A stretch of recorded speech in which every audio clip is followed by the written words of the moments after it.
conception du monde et nous allons nous approfondir là-dessus. Le but donc de l'enseignement que nous allons faire, ce n'est pas de venir enseigner les choses qui ne sont pas déjà enseignées ou un autre concept court, non. C'est de venir ensemble comme ça comprendre la conception du monde courante et les conceptions, la conception de l'Église, donc le monde biblique. Alors, les points principaux que nous allons essayer de voir en ces 2 dimanches, il y a la conception du monde, il y a les contrastes avec la conception biblique du monde, et la conception du monde influence le chrétien. Comment que le chrétien est influencé par la conception du monde? De la manière que le monde qu'il a vécu l'a construit. Alors, je vais aller direct par poser une question d'abord, au lieu que nous allons au résultat. Nous allons poser une question. Si un enfant vit à Franceville, précisément à Franceville, on lui pose quels sont les moyens qu'on peut accéder à Libreville. Quels sont les moyens qui peuvent nous permettre d'accéder à Libreville, donc c'est-à-dire d'aller à Libreville. Il répondra comment? Quels sont les moyens? Le train, l'avion, la voiture. Vous gardez les 3. Nous allons prendre un jeune de Port-Gentil, on lui demande les moyens d'accéder à Libreville, de Port-Gentil. L'avion, le bateau.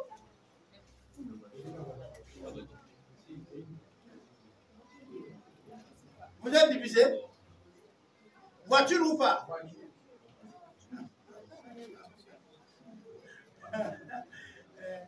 Bon, il y a une nouvelle route.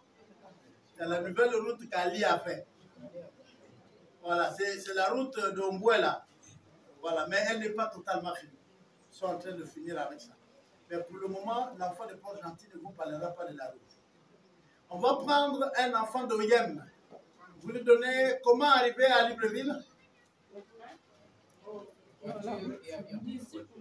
Je parle d'Oyem.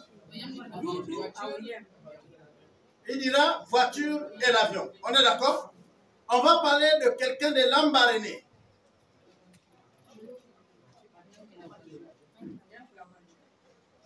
La voiture. Ok. Est-ce que vous avez vu que les conceptions, selon ces enfants-là, là où ils ont grandi, il y a l'environnement, là où ils ont grandi, qui a influencé l'enfant par rapport à ses réponses. Hein? Gardez ça à l'idée, parce que nous allons discuter de ça.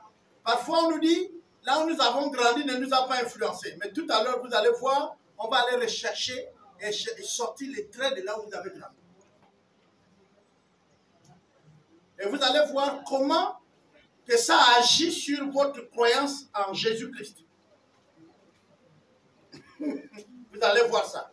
Alors, si quelqu'un est malade dans votre famille, actuellement, nous sommes là, quelqu'un est malade, quelles sont très souvent les interprétations que vous écoutez et quelle est votre approche?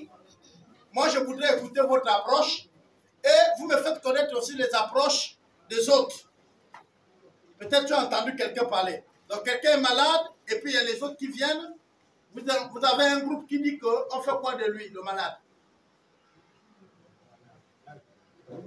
Tu me parles de ta famille.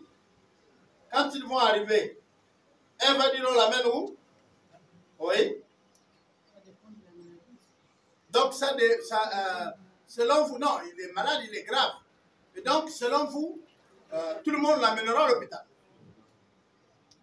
Je veux que tu me parles, ton entourage va réagir comment? Face à la maladie grave de la personne. Il ne faut pas venir me parler de ce que tu vois. Je parle de ton entourage, dans ta maison là, là où tu vis là. On va réagir comment? Là où j'ai vu. Oui. C'est que la première intention, c'est d'amener la personne. Oui. Dans cet hôpital, il ne résout pas le problème. Oui. On va commencer à faire sur un plan multiplié. Oui. Donc, nous devons maintenant proposer d'aller voir soit un pasteur, soit un charlatan. Ok. Donc, il y a des groupes de personnes qui vont proposer charlatan. Il y a le groupe de personnes qui vont proposer l'hôpital. Mais il y a le groupe aussi qui vont proposer l'église. Ce qui revient c'est-à-dire que le milieu de ta famille regroupe donc les 3 catégories de personnes. Donc, ce n'est pas seulement la maladie. À chaque événement que vous serez à une situation d'avoir une opinion qui vient de l'extérieur, tu auras les 3 interprétations. Est-ce que c'est ça? On va prendre le cas du mariage. Je vais me marier j'aurai les 3 interprétations. Les chrétiens vont venir me présenter leur formule. Hein? Les parents vont présenter leur formule. Et ceux qui disent qu'on va chez les marabouts là, c'est quel groupe? Oui, mais ils sont quoi?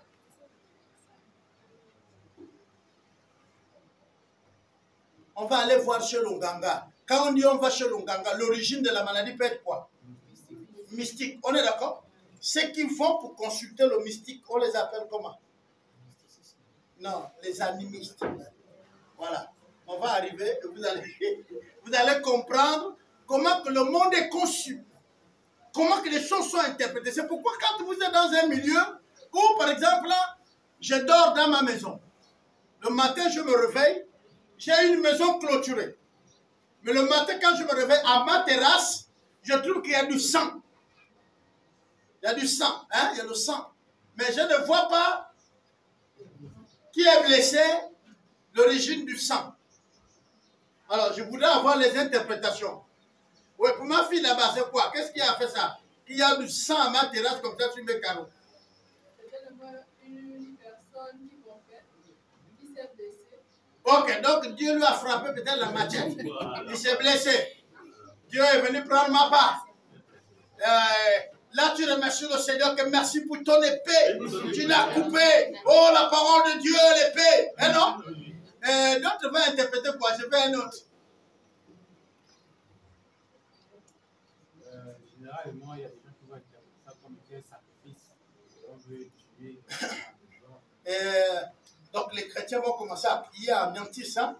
Et puis, qu'est-ce qui est l'action que les chrétiens vont faire? Moi, je veux que vous réagissez. Vous êtes des chrétiens, non? On fait quoi maintenant? Là, on met le feu, on brise, on met pas un peu de sel.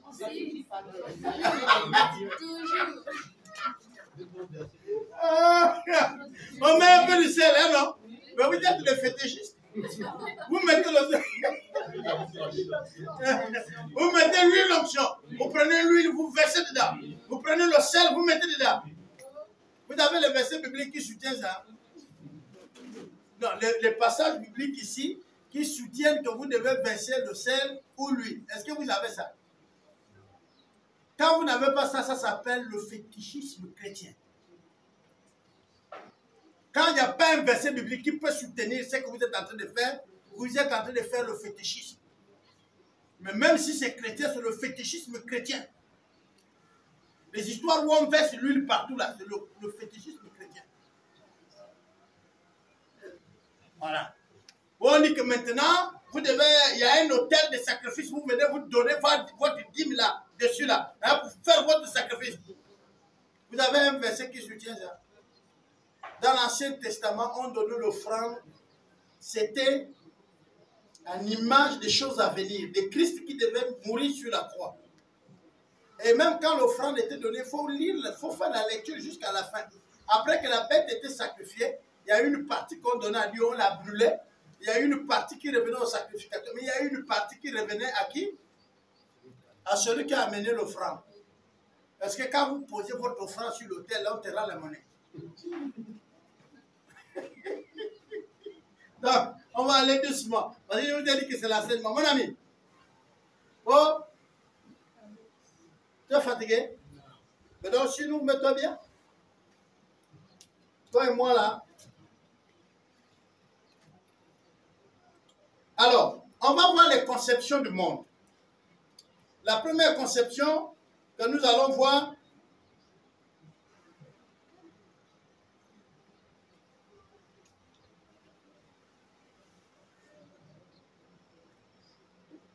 on va voir les circulaires, les séculaires du monde, la conception séculaire, les séculaires.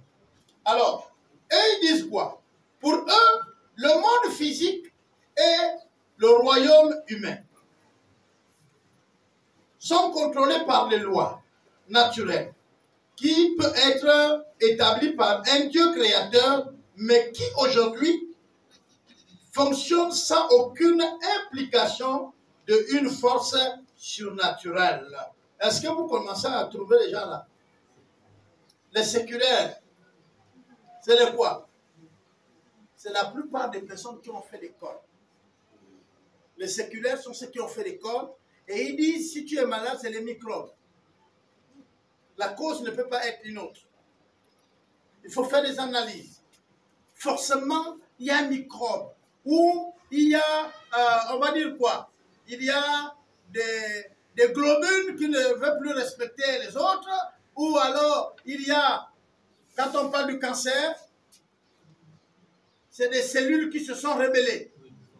Donc, il faut trouver une raison, mais scientifique.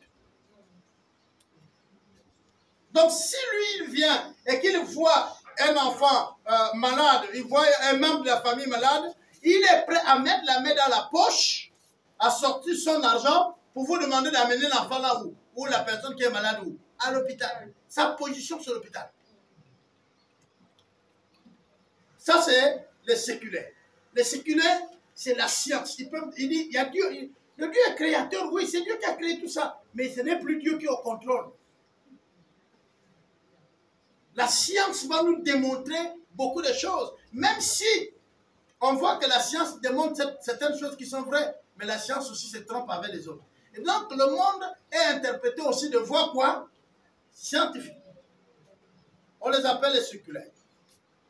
Et puis, on va voir une autre conception.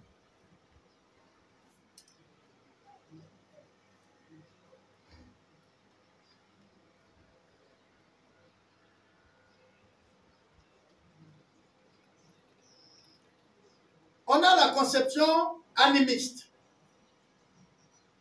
Selon cette conception, le monde surnaturel est étroitement lié au monde naturel. Et celui qui est donc l'homme malade a sûrement offensé les esprits, a sûrement fait quelque chose de contraire avec les ancêtres, et il faut finalement faire quoi? Il faut faire quoi? Hein? Oui, mais il faut faire quoi? On veut le réconcilier. Celui qui est malade a sûrement offensé les esprits.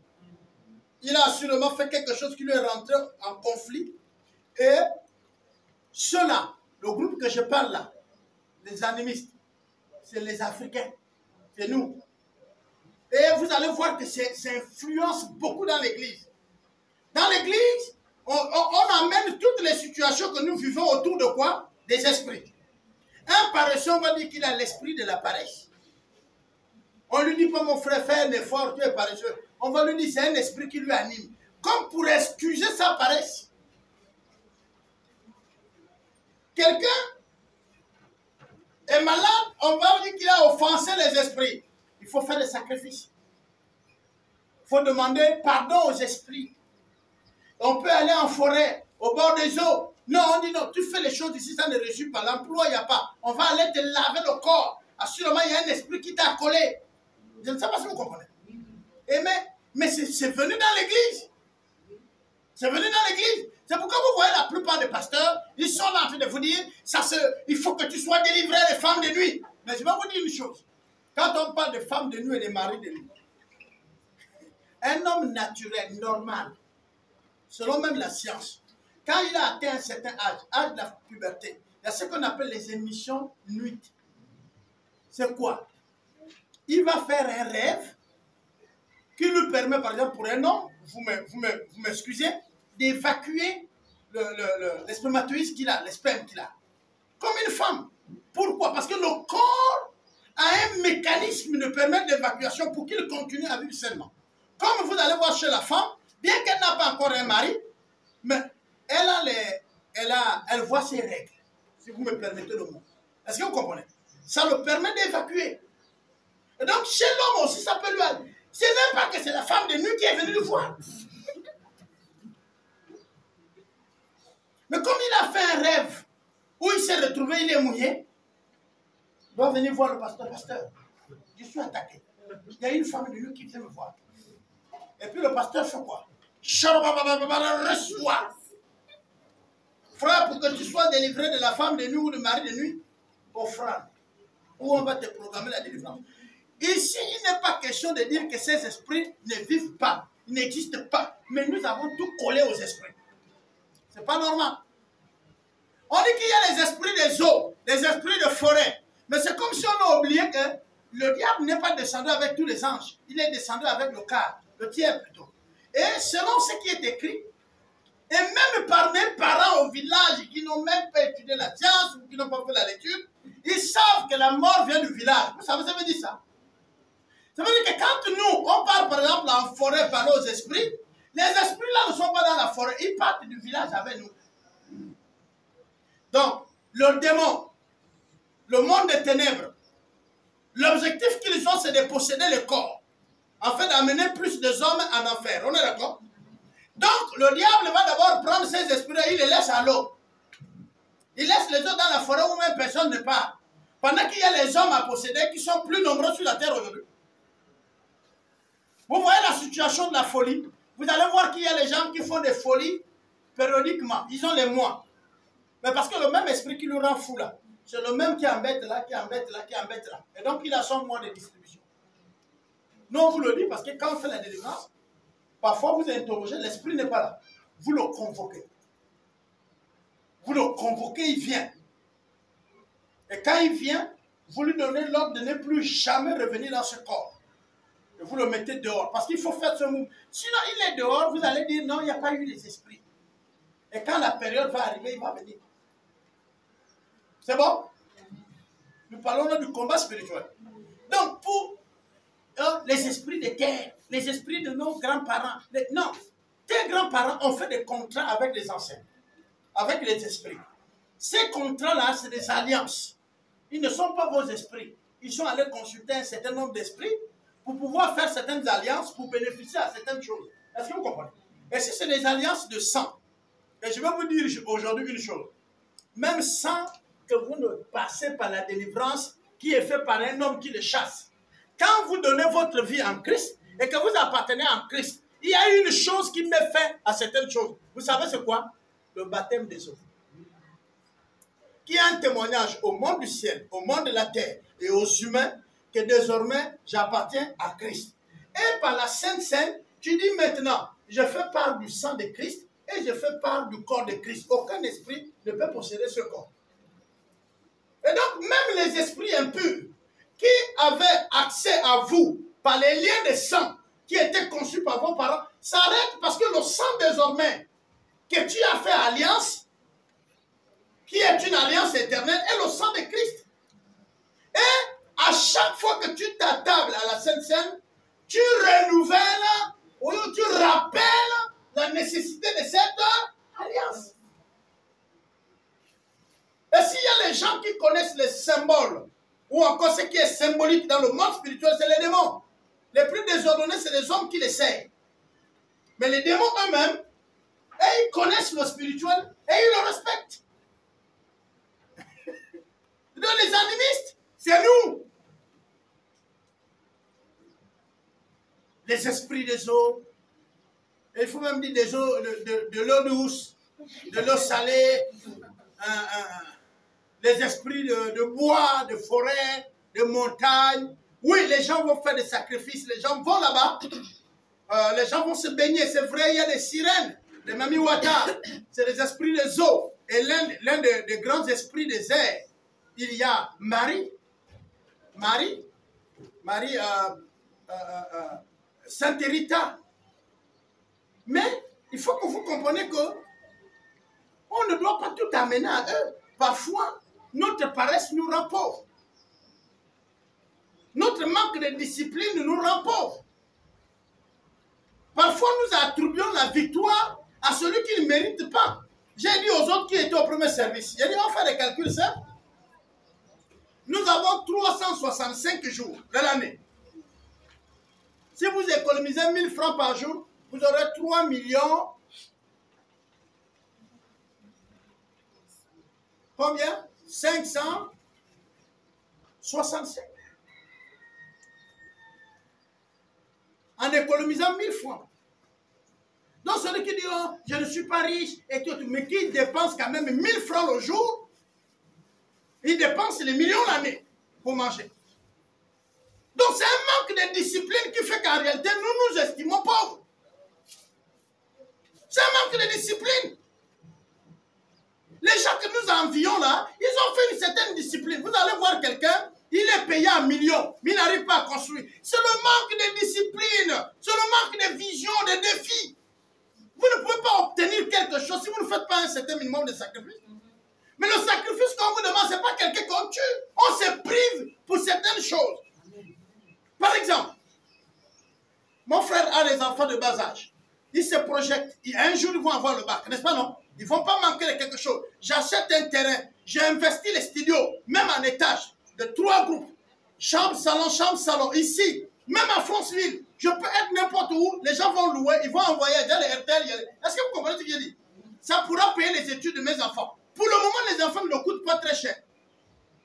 S'il anticipe, avec sa femme, ils vont se priver pour certaines choses. Peut-être le restaurant. Ils vont enlever le restaurant. Peut-être les week-ends, où ils allaient prendre le week-end, ils vont enlever ça. Est-ce que vous comprenez ça? Ils vont enlever ça. Et maintenant, ils vont se priver pendant 2 ans, 3 ans. Nous avons fait les calculs de sur 1000 francs, nous avons vu que c'est 3 millions. Si nous allons à 2000 francs, si nous mettons maintenant 5000, avec 1000 francs, nous avons eu 3 millions. On est d'accord? Vous ajoutez les autres 1000 francs, encore 3 millions, ça fait 6 millions. Plus les 550, ça fait 7 millions. 550, ça fait direct combien?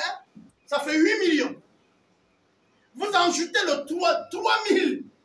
Vous êtes à combien? Quand vous ajoutez 4000, vous êtes à combien? Si vous économisez donc 5000, vous avez près de 10 millions. En mettant 5000 de côté, toute l'année. L'efficacité, c'est de ne pas toucher ça. C'est ça la discipline. C'est ça le sacrifice. Ne pas toucher les 5000 là. Jusqu'à terminer l'année. Vous serez choqué quand vous allez partir voir l'argent. Prenez 5000 par mois. Prenez 5000, vous le changez en jeton de 500. Vous mettez dans une boîte. Vous promettez à Dieu de le casser seulement en fin d'année. Vous serez surpris. Parce que vous n'aurez pas moins de 7 à 8 millions. Mais vous n'avez pas vu ça. Vous n'avez pas vu ça. Vous voyez les parents qui vous bloquent. Vous voyez non, les voisins qui nous ont lancé un esprit de pauvreté. Il y a un esprit de pauvreté qui plane sur votre famille. Non, il y a le manque de discipline. Il y a le manque de quoi? De sacrifice. Il y a le manque de vision, capacité d'anticiper sur ce qui doit arriver. J'ai dit, la vision est la mère de la réussite. Si vous ne voyez pas votre avenir et anticipez à construire votre avenir, vous serez toujours pauvre. Vous ne réussirez jamais. Faites ce qu'on appelle le pilotage à vue. Les amis, je vais ouvrir une parenthèse. Les jeunes Africains sont conçus de manière à ce que, quelles que soient les études qu'ils font, ils vont après chercher à être dans les entreprises. Mais l'entreprise où tu cherches à travailler la vision de l'autre, est-ce que toi, tu ne peux pas employer les autres dans ta vision? Ou toi-même, tu ne peux pas concevoir ta vision? J'ai fait des calculs simples. Prenez vos calculatrices. Hier, je l'ai montré à mes enfants. Sortez vos calculatrices. Si ma fille ici, là, on va prendre, c'est elle le modèle, on va prendre le modèle. Elle fait un restaurant. Dans le restaurant là, elle vend la nourriture. Mais elle a un bénéfice de 300 francs jour. 300 francs par repas. Et elle est reçue à vendre 50 repas. 300 fois 50, ça donne combien? Elle a son bénéfice jour.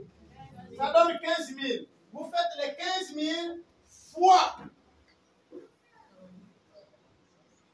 30. 450, non? On suppose qu'en réalité, il y a les samedis et les dimanches qu'elle ne travaille pas. Bien qu'on sait que c'est les samedis et les dimanches que les restaurants marchent bien. Dans l'après-midi. Surtout dans l'après-midi. Le matin, tout le monde va au culte, dans l'après-midi, bien manger. Mais on va supposer que samedi et dimanche, elle ne vend pas. Donc, ça va faire 22 jours. Si vous faites fois 22 jours, fais moins, tu vas mettre 22 jours. Ça fait combien?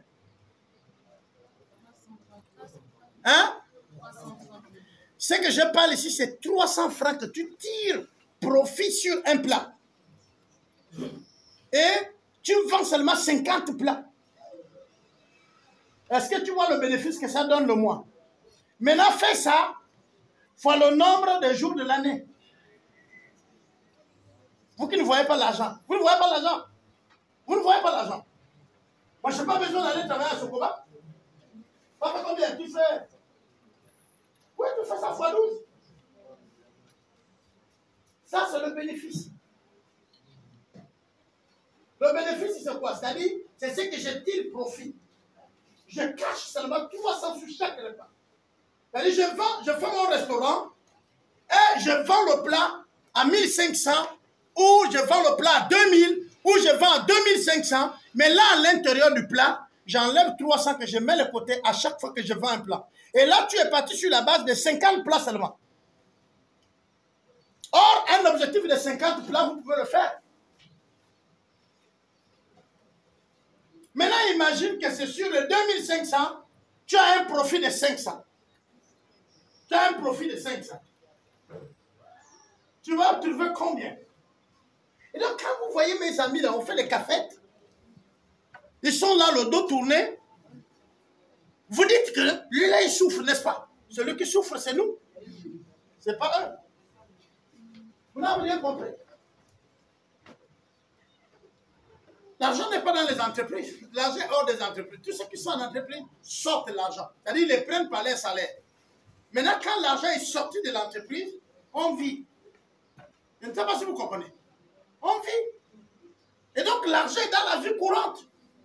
Et donc, c'est la vie courante qui fait fonctionner les fonds. Place-toi dans la vie courante. Il n'y a aucun esprit qui t'a bloqué jusque-là. C'est l'indiscipline. C'est le manque de courage. C'est l'indiscipline, c'est le manque de courage, le manque d'ambition, le manque de rêve.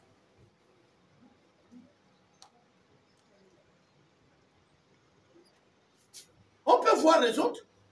Il y a les séculaires, hein? Il y a les fatalistes. Les fatalistes, c'est les Indiens, les Asiatiques. La maladie est venue, comme elle est venue, on te nourrit seulement, elle doit repartir comme elle est arrivée. Il y a les gens qui vont vous parler ça. Si ton parent allait étudier en Asie là-bas, ce serait son langage. Dis bon, mais écoutez, la maladie est arrivée, elle retournera comme elle est arrivée. Nous, on ne voit pas trop ça ici, parce que ce n'est pas notre quotidien. Vous comprenez, non? Voilà, ce n'est pas notre quotidien. Ça, c'est les fatalistes. Et puis, vous avez les autres, puis c'est la Bible. La Bible présente quoi? La Bible présente tout. La Bible va analyser, dire, ah, la situation là a mené l'enfant à l'hôpital. Je vais vous dire, nous étions avec un cas. Et les autres voulaient faire la délivrance. Oh non, là, c'est les démons et tout. Je suis arrivé, il y a la personne, il dit, il faut lui donner à manger. Il n'y a pas les démons. Oh non, il semble, il faut lui donner à manger. On a fait à manger, on a donné à l'enfant. L'enfant s'est levé, après il allait jouer au ballon. Il n'y a quel démon? Vous voyez? Oh, il faut analyser la situation. Et je vous ai parlé ici du sang qu'on peut voir sur les carreaux. D'accord? Vous savez, une des raisons qui a fait réussir les Américains, les missionnaires américains en Afrique, c'est l'ignorance de nos systèmes occultes. Mais la connaissance du système occulte que tu es, c'est-à-dire, si tu étais un initié, tu vas vouloir que l'église fonctionne de manière à délivrer les gens de ce que tu vois comme les esprits. Parce que tu étais un initié. Je ne sais pas si tu me comprenez.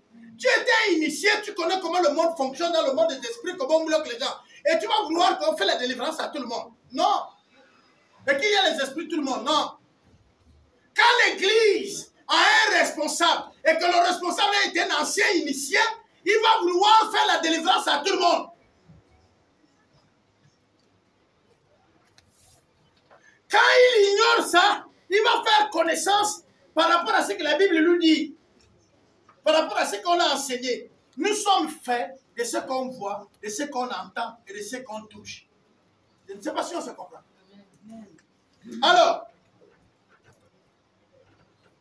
les Américains ont reçu chez nous les Français comment? Quand il se réveille le matin, il voit le sang devant sa porte. Et puis il dit, mais ces bêtes-là, ils sont en train de me salir la terrasse. Parce qu'il s'est dit, si ce n'est pas un chien errant qui a dormi là, c'est un chat. Parce qu'il y a du sang. Est-ce que vous comprenez? Il rentre dans sa maison, il verse de l'eau, il pousse avec du pack, ça part. Et là, le fétiche ne peut pas l'atteindre. Le fétiche n'atteint pas si dans notre tête, on le méconnaît. Mais ta connaissance du fétiche va créer à toi la peur et la croyance de l'existence du fétiche. Et là, il agit. Quand vous piétinez le fusil nocturne dans l'ignorance et que vous partez, vous allez dire à quelqu'un, j'ai mal au pied. On est d'accord? Dès que vous réalisez que peut-être le fusil nocturne, il va agir.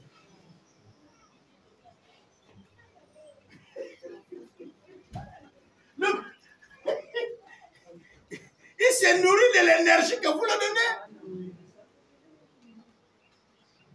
donnez. Et c'est comme ça que vous comprenez que les choses... Le combat spirituel, c'est la capacité d'arriver à dépasser tout sur la base de la parole de Dieu à partir de notre tête. Et je vais prendre un exemple simple. Ok. Viens mon frère.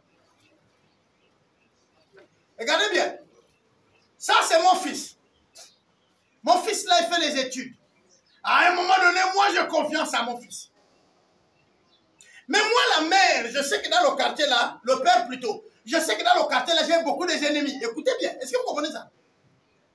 Maintenant mon fils, il va à l'école. Tu peux aller t'asseoir là où tu es. Il va à l'école. Il est en train de faire l'école. À midi, j'entends qu'il arrive, non? Au portail, j'entends le bruit. Je suis dans la maison en train de préparer. Mais j'entends le bruit au portail. Papa, papa, papa. Je mets l'oreille, j'entends la voix de qui? Mon fils, non? Qu'est-ce qui se passe? C'est l'enfant de tel qui me tape. On est d'accord? Moi, je suis ici dans la maison. Alors, voilà ce qui va se passer dans ma tête. Le combat spirituel se déroule là maintenant. Il faut que vous compreniez. Tout de suite, j'ai les photos qui vont s'aligner de tous mes ennemis au quartier. Paf! Mon cerveau me fait venir la photo de celui qu'on a cité comme étant celui qui tape mon enfant. Et mon cerveau me fait passer tout l'historique dans mon quartier. Ce qu'ils ont l'habitude de me faire, et je laisse. Et j'entends la voix qui lit. C'est-à-dire, mon CD joue. Il t'a fait ça, tu as laissé. Il t'a fait ça, tu as laissé. Là aussi, tu vas laisser encore. Donc, finalement, ils vont te prendre pour quoi? Alors, la première chose, c'est de distinguer qui me parle. Parce que la Bible dit, si vous obéissez, la voix à qui vous obéissez vous tient esclave. Celle de Dieu ou celle de l'ennemi. Qui me parle en ce moment. Or, pour savoir si c'est Dieu qui me parle ou c'est le diable qui me parle, c'est-à-dire les démons qui me parlent, il faut que tu aies l'habitude de les écouter. Mais or, pour écouter et s'habituer à la voix de quelqu'un, il faut savoir son langage.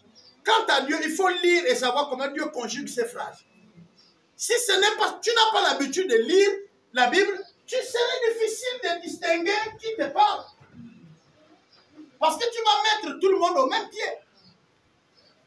Donc vous comprenez que souvent on échoue dans notre combat spirituel parce que nous n'avons pas de base biblique. Nous n'avons pas une bonne lecture. Nous ne connaissons pas comment Dieu parle. Il conjugue son verbe comment? Suite à la situation, Dieu dira quoi? Mais tu n'as aucune base. Donc tu vas dire, c'est vrai, je suis chrétien, mais il faut que j'arrête ce qu'ils font là. Vous comprenez, non? Et là, quand tu sors, la phrase que tu vas parler, elle est déjà conçue depuis la maison. C'est pourquoi quand tu sors, tu ne demandes plus à l'enfant qui a tort, qui a raison. C'est comment mon fils? C'est comment? Hein? Et ils sont comme ça dans le quartier là. Moi je les ai trop pardonnés ici. Hein? Les maudits comme ça. Est-ce que vous comprenez? Tu lis tout ça là. Parce que c'était déjà accumulé dans ta tête. Au fait, pendant que tu dis ça, tout ça, tu avais déjà soit perdu le combat ou gagné le combat. Le combat, ce n'est pas que quand l'autre arrive, quelqu'un vient te séparer, et puis tu n'as pas fait la bagarre, tu dis, ah, heureusement. Non. Le combat s'est déroulé dans ton être. Le combat se passe en toi. La capacité de comprendre, d'analyser et d'agir. Le combat a lieu là. Le combat n'est pas dehors. Le combat spirituel, si on parle des terrains qu'il a, on dit le moral. Le combat a lieu sur le terrain moral. Mais il y a aussi le terrain physique. Quand je suis malade, est-ce que je suis prêt à aller voir le marabout parce que je tiens à la guérison? Ou qu'est-ce qu'il faut que je fasse? Il y a aussi la nourriture, les biens. Quand on commence à envier quelqu'un, mais on a échoué dans le combat. Je vous ai dit ici, il faut regarder les actions qui amènent quelqu'un à avoir une chose. Quelqu'un a la voiture, il vient d'avoir sa voiture. Toi, tu commences à parler, ça là, c'est parce qu'on sait qu'ils sont dans les loges là et tuent les gens. Mon frère, ça c'est la jalousie. S'il est dans la loge et qu'il tue les gens, ton problème est où? Il a tué tes parents. Donc tu te mets à le critiquer, pourquoi? Tu es jaloux. Oh, il a construit la maison maintenant et tout pour lui, il pense que... Non, mon frère, ça c'est la jalousie. Parce que tu ne connais pas les sacrifices qu'il a fait pour arriver là. Tu ne connais pas la route qu'il a empruntée. Donc tu es mal placé pour parler de ça. Régis-toi un peu quand un autre gagne. Là, tu as gagné le combat. Vous savez, le diable, il n'aime pas aller vers le cœur de quelqu'un qui est content pour la chose de tout. Vous savez ça? Tu as l'impression que tu n'as rien de spécial parce que tout simplement, tu es simple. Quelqu'un a eu, tu dis waouh, mais que le Seigneur le bénisse davantage. Parce que le monsieur là, je le voyais vraiment marcher. C'est un responsable. Si aujourd'hui le CTRI a donné des voitures, parmi les voitures, il y a lui. Vraiment que Dieu bénisse le président. Tu es content pour l'autre. Parce que tu voyais quand même le monsieur souffrir. Parfois, c'était un chef d'administration qui arrêtait les voitures et tout. Et ça le bafouait. Et il est là avec des vestes et tout au bord de la route. Maintenant, si toi, tu viens dire, hey, c'est toujours eux. C'est les mêmes là qui continuent à gagner, frère. Tu ne vois pas là où aller ton cœur. Quand il marchait là, tu ne parlais pas. Quand il galérait, tu ne parlais pas. Maintenant, quand on lui a octroyé quelque chose, c'est même un don qu'on lui a offert. Tu vois quelqu'un avec un véhicule, parfois c'est son petit frère, son grand frère, un ami qu'il a même laissé provisoirement. Tu commences à dire, lui là aussi, il s'est sans pris depuis qu'il a la voiture. Tu ne vois pas là où tu es allé, tu as perdu le combat. Et là, le diable va continuer à filer les idées. Tu vas même concevoir maintenant un jour tuer quelqu'un. C'est là où vous comprenez les meurtres, les assassinats, les empoisonnements gratuits. Dans les entreprises, hein, dans les administrations. C'est simplement, ça vient de l'attitude du cœur, de l'état du cœur. Tu as laissé le diable embraser ton cœur. Et tu deviens aigre. Et vous pouvez reconnaître ces personnes. Ils sont toujours frustrés.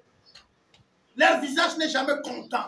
Si vous voyez un de vos amis qui n'est jamais joyeux, éloignez-vous, ce n'est pas un ami. Les gens les plus simples, et les gens restent avec eux, regardez comment ils sont le visage, détendu. Détendu. Un ami qui peut t'encourager à dire, frère, je suis resté avec toi, ça fait 5-6 mois ou 1 an. Change tel domaine et tel domaine, je pense que tu auras beaucoup gagné. Voilà un ami à rester avec lui. Mais un ami qui te dit, bon, le week-end, là, on fait comment? Mais fouille-le. On fait comment? Qu'est-ce qu'on va faire le week-end?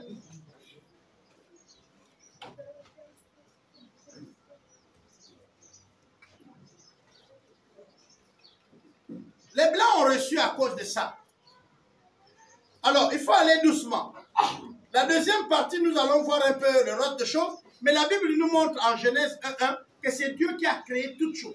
Les visibles et les invisibles. Ça, c'est le livre de Genèse. Vous pouvez lire tout le chapitre 1 de Genèse qui nous montre que Dieu est le créateur de toutes choses. Que toute chose a commencé avec lui et pour lui. Au commencement, quand Dieu crée, il n'y a rien qui était mauvais. Mais comment ces choses sont devenues mauvaises? On va nous montrer par la suite l'arrivée du péché. Mais le combat, c'est quoi? Qu'est-ce que le diable veut? Mes frères, les bois là, nous aussi on coupe les bois, on met en forêt, on met contre nos maisons, ou nous on les coupe, on met au feu, non? Dieu va nous demander les comptes pour les bois. Donc si le diable prend les démons, il met en forêt, ils habitent dans les bois. Donc Dieu va le punir parce que les démons sont dans les bois. L'objectif du diable, ce n'est pas ça. C'est les cœurs.